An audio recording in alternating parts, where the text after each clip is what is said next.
वृंदावन चंद्र जी, सदगुरुदेव भगवान आपके चरणों में कोटि कोटि वंदन। सदगुरुदेव भगवान, मन में ये बात आती है, मन कहता है गुरुदेव ने कहा है हम सबको श्री जी के पास ही जाना है इसी जन्म में या शरीर छूटने के बाद। तो मन ऐसा सोचता है कि भजन किया तो भी वहीं जाना है और ना किया तो भी वहीं जाना है, इसलिए भजन में शिथिलता आती है। भजन किया तो जाना, भजन नहीं करोगे तो कैसे जा पाओगे? गुरु के वचनों पर सवार होकर तो जाया जाता है। तो केवल इतने तो नहीं कहा है ना, ऐसा करोगे, ऐसा समर्पण करोगे, इस मार्ग में चलोगे तो निश्चित भगवत प्राप्ति हो जाएगी। कहा गया है ना कि आप श्री जी के शरणागत होकर के रहिए और बेपरवाह हो जाइए, आपको भगवत प्राप्ति हो जाएगी। तो शरणागति का स्वरूप क्या है? तन वांग मनोभिर अमलई सोहम तवैवाश्रिता। शरीर से, मन से, वाणी से अमलई, मल रहित। मल क्या है? वासना, कामना, गंदी बातें, गंदी क्रियाएं, गंदा खान पान, गंदी चेष्टा। इसलिए हरिवंश महाप्रभु कहते हैं तन वांग मनोभिर अमलई सोहम तवैवाश्रिता, मैं आपके आश्रित हूं। तो अब हमारी शरणागति यहां से शुरू होती है, वाणी से। हे प्रियालाल, हम आपके हैं। अब इस शरणागति को तन में उतारना है, क्रिया से। अब हमारे शरीर से केवल वही चेष्टाएं होंगी जो गुरु आज्ञा है, जो शास्त्र आज्ञा है। तो तन समर्पित हो गया। अब मन से हम वही चिंतन करेंगे जो आज्ञा है। विपरीत चिंतन का त्याग, प्रतिकूलस्य वर्जनम। न शरीर से प्रतिकूल चेष्टा होगी, न मन से प्रतिकूल चिंतन होगा। और मैं तन मन वचन से आश्रित हो गया तो जो मल था वो गया, और जब मल गया तो निर्मल हो गए। फिर प्राप्त करना थोड़ी होता है, फिर जो प्राप्त है उसी का बोध हो गया। अब गुरु वाक्य को ना समझने के कारण मनमानी आचरण को, तो शरणागत कहाँ रहे? गुरु शरणागत कहाँ रहे? गुरु आज्ञा पालन रूपी रथ पे ही तो बैठकर भगवत प्राप्ति होती। तो यहाँ तो मन को प्रमादी होने का चांस ही नहीं। तो शरणागत कभी ऐसा तो नहीं कहा कि जो अन्य चिंतन करता है, जो अन्य आश्रित हो, भगवत प्राप्त निश्चित हो जाएगा, कभी नहीं कहा। अगर शब्द गौर से सुनो तो एक अनन्य आश्रित है पर उसमें विषय विकार है, वो भगवत प्राप्त हो जाएगा। कैसे? क्योंकि वो अन्य का आश्रय नहीं लिए, अनन्य आश्रित है। तो अब जब वो गलत करेगा तो जलेगा, ऐसी ताप आएगी कि उसे उससे बड़ा दुख नहीं होगा। लगेगा धिक्कार है हमारे जीवन को, साधु वेश है, रोज सत्संग सुनता हूं, भगवत आश्रित हो, फिर भी ये गंदा चिंतन, ये गंदी बात। जब वो अंतर से दुखी होगा तो उसको नाश करने का उपाय उसको मिल जाएगा, वहीं वो उसको नष्ट करके निर्मल हो जाएगा। उसको छोड़ कौन नहीं पाता? जो उसमें सुख बुद्धि होती है। हम उस बात को बहुत सेफ्टी से सुखमय मानकर छुपा के रखते हैं। सब कर रहे हैं पर हमें बुरा नहीं लग रहा। बुरी आदत, बुरी बातें, बुरा चिंतन अच्छा लग रहा है, कभी वो निकल नहीं पाएगा। शरणागत हो, भजन मार्ग में चल रहे हो, गंदी बात है आपके हृदय में तो आपको अशयनीय हो जाएगी। ऐसा कुछ नहीं, पहले ये हटे, आपको दृढ़ भाव आने लगेगा। कुछ नहीं है, भगवत प्राप्ति हो या न, पहले ये दुष्ट हटे, ये हमें रोज जलाता है, रोज हमारे अंदर ऐसी बात आती, वो हट जाएगा। जब आप अंदर से दुखी होगे, अंदर से पश्चाताप करोगे, तो वो आपके बल से ही बलवान है। आपको मार्ग दिखाई देगा कि ये मार्ग है, इसमें विकारों का प्रवेश नहीं होगा, अंदर ही मार्ग मिल जाता है, साधक बच जाता है। तो अब जैसे कह दिया गया आप नाम लेना शुरू करो, निश्चित आपको भगवत प्राप्ति हो जाएगी। तो नाम लेने से भगवत प्राप्ति तक क्या यात्रा है? रोज सत्संग होता है, नहीं होता? तो वो सब हमारे जीवन में आ जाएगा। आप वृंदावन वास करो, आपको भगवत प्राप्ति होगी। तो वृंदावन वास और भगवत प्राप्ति के बीच में जितनी रास्ताएं, वो सब सत्संग वृंदावन दिलाएगा, और उसको आचरण में धारण करो, आप वृंदावन से भगवत प्राप्त हो जाओ। नहीं तो ऐसा बीच बीच में चर्चा भी होती रहती है कि धाम वास करते हुए भी कुछ लाभ नहीं ले पाएंगे यदि आप ऐसा नहीं रहे। आज की चर्चा क्या थी? आज सुना है सत्संग कि आप भजन करते हुए भी आप भगवदानंद का अनुभव नहीं कर पाएंगे। जैसे चलनी से कोई पानी को किसी पात्र में भरना चाहे तो केवल चलनी गीली होगी, पात्र नहीं भरेगा। क्यों? चलनी से आप पानी भरना चाहते हो।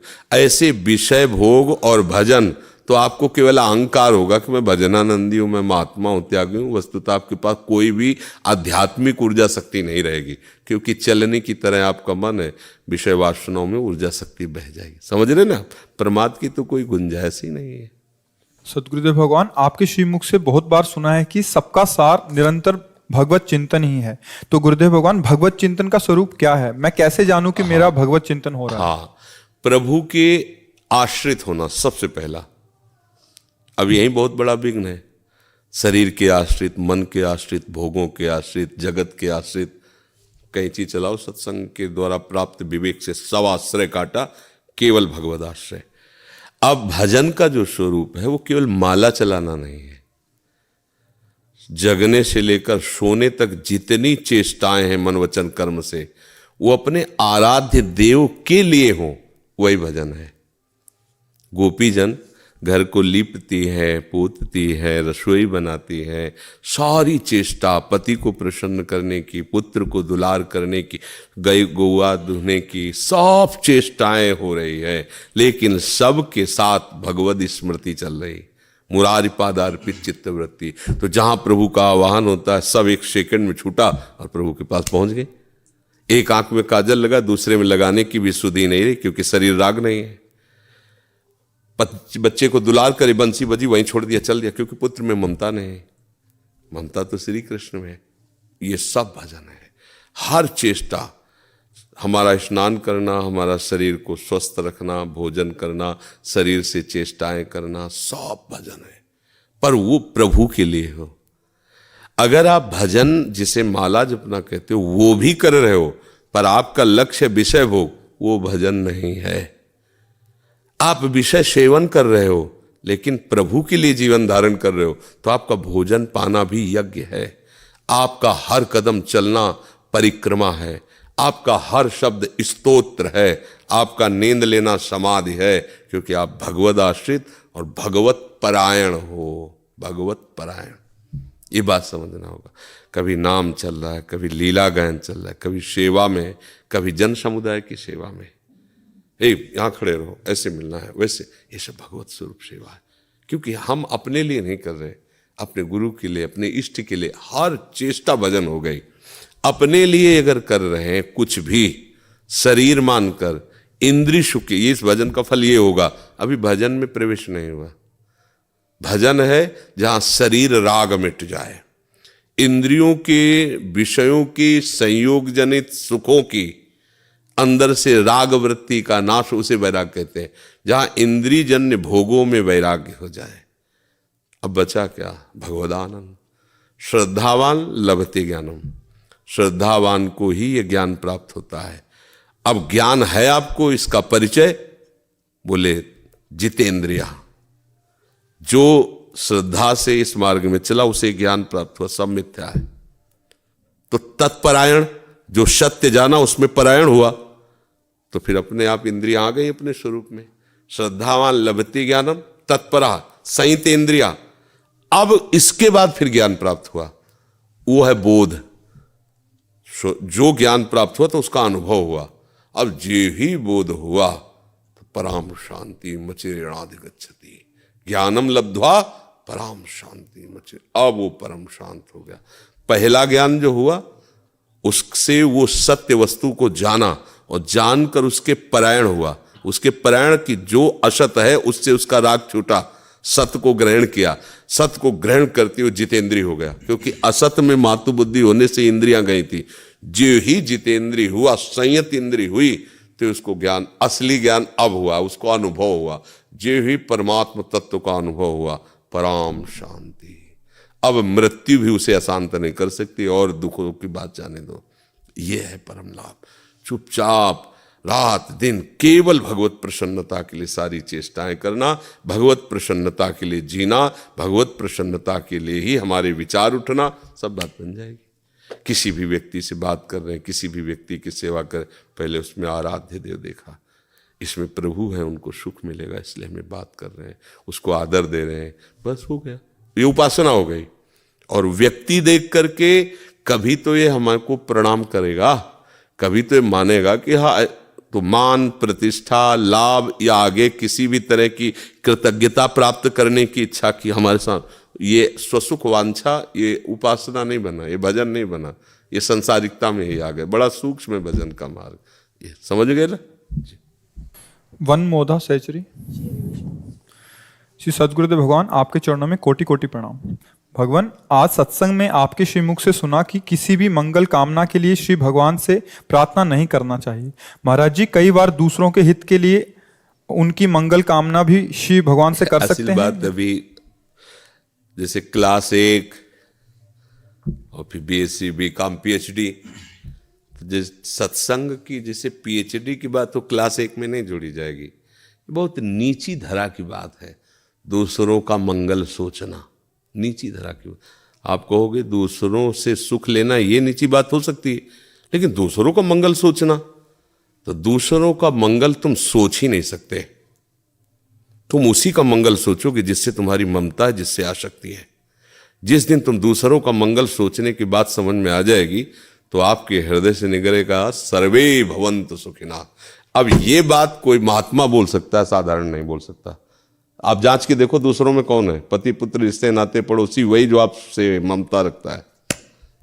ऐसे ही कि मंगल की नहीं सोच सकती, तुम्हें गाली दे और तुम सोचो तुम्हारा मंगल हो जाए। ये संत है, ये हृदय भगवदानंद से युक्त है, इसको समझना होगा। अच्छा, और कि आप चलो किसी भी भाव से सही, अपने शरीर के संबंधियों से सही, पर उनका मंगल तो सोच रहे। मंगल तब होगा जब मंगल भवन को उसमें तुम देखोगे। उसमें तो तुम मंगल भवन नहीं देख रहे, अपनी ममता का आरोप करके स्त्री पुरुष देख रहे हो। मंगल कैसे उसका हो सकता है? मंगल तो मंगल भवन के आने पर ही होगा ना, मंगल भवन की भावना पर ही होगा ना, क्योंकि वही तो मंगल है। और क्या मंगल है? कोई मुकदमा जीत जाए, बीमारी ठीक हो जाए, किसी की मनोकामना, ये मंगल क्या? घोर अमंगल है। हमारी बात समझ में नहीं आएगी, घोर अमंगल है। इतने विषयों पे तो उसकी दुर्दशा हो रही और उसको प्राप्त हो जाएंगे तो नरक ही मिलेगा, और क्या होगा? ये कोई मंगल भावना थोड़ी। इसको बढ़िया कपड़े मिल जाए, खाने को मिल जाए, स्वस्थ हो जाए। अरे अस्वस्थ है तो पाप नहीं कर रहा है, अब उसके पाप नष्ट हो रहे हैं, अब मंगल हो रहा है। और स्वस्थ हो जाएगा फिर पाप करेगा, मंगल कहाँ रह जाएगा? बड़ी सूक्ष्मता है परमार्थ के शब्दों को समझने के लिए। बहुत शुद्ध विवेक, शुद्ध बुद्धि चाहिए, तभी समझा जा सकता है। तो सत्संग में जो कहा जाता है, आपको किसी के लिए भी कोई कामना करने की जरूरत नहीं है, क्योंकि सब में भगवान रमा हुआ है। हमको चाहिए कि सब में अपने प्रीतम को देखना है और उन्हीं की भावना में मगन रहना है। अगर हमारे पास मंगल भावना कोई है तो यही है कि तुम भी कृष्ण कहो, तुम भी राधा राधा को, तुम्हारा मंगल हो जाएगा। हे भगवान, इसको ऐसी शुद्ध बुद्धि दो कि आपका भजन करने लगे, जिससे इसका मंगल हो। इससे और कोई बड़ी बात नहीं। तो लक्ष्य को समझना है। जैसे कहते हम तो दूसरे का हित करते हैं, क्या करते हो? हम रोड में हलवा पूड़ी और सब बांटते हैं, दूसरे का हित करते हैं, उसमें हमारी कोई कामना नहीं है। अंदर से भगवान को साक्षी करके देखो, मान की कामना है कि नहीं, इसके बदले में कुछ मिले कामना है कि नहीं, पुण्य मिले। आगे चल कर के हम आज 10,000 की पूड़ी बांट रहे हैं, कल 1 लाख की बांटने लगे और हमारे पास 1 करोड़ स्टॉक है कि नहीं। गणित देखो, सर्वज्ञ भगवान तुम्हारे हृदय में बैठा देख रहा है, अपने आप पोल खुल जाएगी। भाई, सत्यता का प्रदर्शन नहीं होता, प्रदर्शन कुछ और होता, पर्दे के पीछे कुछ और होता है। तो पर्दा माया का लगा हुआ है, उसके पीछे जो, उसको तो तुम जान नहीं पा रहे। पर्दे का प्रदर्शन होता है, पोस्टर पर्दे का होता है। जो अंदर वस्तु होती है उसको पोस्टर में या प्रदर्शन में ला ही नहीं सकते। तो जहां तुम प्रश्न कर रहे हो, यहाँ अंदर की बात को समझने के लिए उत्तर मिलना है। तो सबका मंगल, सबका कुशल तभी हो सकता है जब वो भजन करे, अपने स्वरूप को जाने। गोस्वामी जी कह रहे हैं, तब लगी कुशल न जीव कहूं, सपने हूं मन विश्राम। जब लगी भजत न राम कहूं, शोक धाम तज काम। शोकों का धाम, कामना का त्याग करके जब तक कोई भगवान का भजन नहीं करेगा, स्वप्न में भी उसका कुशल मंगल नहीं हो सकता। अब बोलो, कैसे को तुम कुशल मंगल मना सकते हो किसी का? कुशल मंगल बैठकर उसे भगवान की बात सुनाओ, उसको नाम जप करने की प्रेरणा दो। तुम नाम कीर्तन करो, उसको करवाओ, जबरदस्ती करवाओ, मानो चाहे ना मानो, उसका मंगल स्वयं हो रहा है। भाव कुभाव अनखाल सहु, नाम जपति मंगल दिस। तो हम सबका मंगल नहीं मनाते, हम उसी का मंगल मनाते जिससे हमारा स्वार्थ कनेक्शन होता है। तो वो मंगल कहाँ हुआ? वो तो स्वार्थ की पूर्ति हुई, वो तो अपने भजन को बेचना हुआ, भजन का बेचना हुआ। भजन का मंगल स्वरूपी सर्वे भवन्तु सुखिनः। हम जो भजन कर रहे हैं, चराचर जीव सुखी रहें, स्वस्थ रहें, निष्पाप रहें, सबको शांति मिले, सबको, ये उस महात्मा के हृदय से निकलेगा जो निरपेक्षम मुनिम शांतम निर्वैरम सम दर्शनम, तो भगवान जिसके लिए कहते हैं अनुब्रजाम्य हम नित्यम पुएत्यंगुरेणु भी, मैं उसकी चरण रज लेने के लिए स्वयं घूमता हूं, उस महात्मा के हृदय से निकलेगा। वचन की बात नहीं, तुम्हारे वचन से सर्वे भवन्तु सुखिनः थोड़ी हो जाएगा। जब तुम सर्वे भवन्तु जो सब में है उसमें जब तुम डूब के कहोगे सर्वे भवन्तु सुखिनः, तो तुम्हारी किरणें निकलेंगी, परमाणु निकलेंगे और फैलेंगे, सबको आनंद प्रदान करेंगे। जैसे पुष्प में सुगंध आ जाती है, भौरे मड़राने लगते हैं, मस्त हो जाते हैं, लेकिन कागज का फूल बना लो तो एक मक्खी भी नहीं बैठेगी उसमें। नहीं, ऐसे ही बचन से कहने से थोड़ी किसी को मंगल हो जाएगा। खूब नाम जपो, नाम जपत मंगल, तुम्हारा भी और सबका। मनाने की जरूरत नहीं, अगर मना रहे हो तो बेच रहे हो। कभी कोई किसी गली चलते बीमार को उठाकर अस्पताल ले जाओ और उसके लिए फिर सोचो, जिसको जानते भी नहीं हो, जो कभी तुम्हें नमस्कार न किया है न करेगा, मेरे प्रभु है, हे भगवान मेरे पास जो तन मन धन जो भी भजन है इसको सुख मिले, ये कोई महात्मा बोल सकता है, दूसरा नहीं। जहां भजन की बात, जहां समर्पण की बात, तो जिसने अपने आप को प्रभु का पार्षद मान लिया कुछ भी दे सकता है। जैसे अपराध किया दुर्वासा ने, पर अम्बरीश जी कह रहे हैं आज तक यदि हमारी संतों में निष्ठा है, भगवान का भजन किया है, जो भी हम नियम निष्ठा की उसके प्रभाव से हे सुदर्शन चक्र आप शांत हो जाएं, और दुर्वासा की जलन में तत्काल मिट गई। उनके लिए, जो उनके लिए मारने के लिए कृत्या पैदा कर रहे हैं, जो उनको भस्म करना चाहते, उनके लिए सारा भजन। तो चरणों में गिर के आज देखा है भगवान की भक्ति की महिमा क्या होती है। अभी तक तो हम तपस्या के गर्भ में थे, पर आज मैं जान गया हरि के दासों में कितनी सामर्थ्य होती है। तो ये बात समझना होगा। कुलजीत जी लखनऊ से। श्री हरिवंश महाराज जी, महाराज श्री असत वस्तुओं में स्वीकृति तुरंत होती है, सत्य में इतनी शीघ्रता से क्यों नहीं हो पाती? क्योंकि सत्य बहुत नजदीक है, पर हम अभी तक बाहर ही भटकते रहे, असत में ही भटकते रहे और अपने को असत ही मान रहे। आप जो प्रश्न करता है शरीर भाव से ही तो बोल रहा है। प्रश्न करता कोई भी हो, स्त्री हो पुरुष हो, शरीर भाव से तो बोल रहा है। शरीर क्या है? असत ही तो है। तो आपकी सारी चेष्टा असत में है ना। तो जब जिसका परिचय नहीं होता उससे प्रीति नहीं होती। बिनु जाने न होए प्रतीति, और बिनु प्रतीति होए नहीं प्रीति, और बिन प्रतीति उपजय नहीं विश्वासा, और बिन विश्वास भगति नहीं ते बिन द्रवहि न राम, राम कृपा बिनु सपने जीव न लह विश्राम। अब जाना ही नहीं तो फिर प्रतीति कैसी? तो प्रतीति तो उसी पे होती जिसे जाना है। तो तुम अपने को सत माना है तो आप सत्य को जान जाओगे, तो सत्य को स्वीकार से एक सेकंड के कम भाग में हो जाएगा। पर आपने असत अपने को माना है और असत को जाला है, तो फिर स्वीकृति सत्य की कैसे हो जाएगी? यद्यपि सत्य है और ये नहीं है, ना ये है और ना ये है। आज के 50 वर्ष पहले इसकी सत्ता नहीं थी, मां के गर्भ में आया, और कुछ समय बाद इसकी सत्ता नहीं रहेगी, सत्ता ही नहीं रहेगी, त्रिकाल में नहीं रहेगा ये, न रूप रहेगा न ये शब्द रहेगा। तो बीच में भास रहा है ना, तो जो बीच में भास रहा है वो असत है। जो इसमें है वो था, वो रहेगा और वही है, वो दिखाई नहीं दे रहा।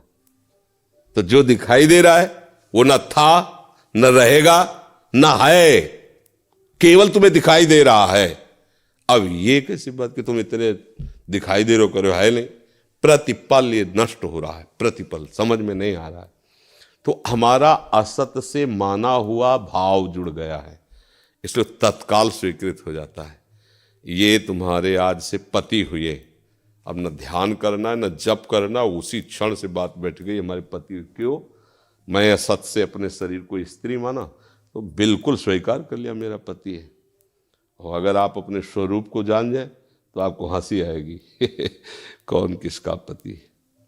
शीशे के महल में खड़े हो जाओ, उसको बताए कि ये जो रूप है तुम्हारा पति, ये जो रूप है तुम्हारा पुत्र, ये जो रूप है तुम्हारा मित्र, ये तुम्हारा शत्रु, तो हंसेगा नहीं, पागल है, मेरे ही तो सब रूप है इस शीशे के महल में, दूसरा कौन है? बस सत्य जान गए तो मीरा जी जैसे कहते मेरे तो गिरधर गोपाल दूसरो, तो अभी दूसरो है ना, तो आपने माना है, उसमें आपको छोड़ना पड़ेगा। तो पहले अपने को मानो। अपने को क्या माना है? असत। देखो, आप अपने शब्द आने पर शीशा में जो रूप आपने देखा है अपना, वही आएगा समझ में, यही आएगा ना। तो ये है क्या? असत ही तो है ना। सब कोई बात जानता है असत है। कितना भी प्यारा पति हो या पुत्र हो, जब वो पधार जाता है ना, उसे कहा जाए रात भर तुम बैठे रहना, 2 लोगों को बैठा दो, डर लगता है। क्यों?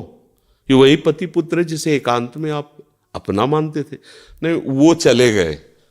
कौन? वो नहीं जानती, पर वो चले गए। जानती तो शरीर को थी, उसको तो जाना ही नहीं ना कभी। तो आप शरीर को क्यों तुम अपना नहीं मान रहे?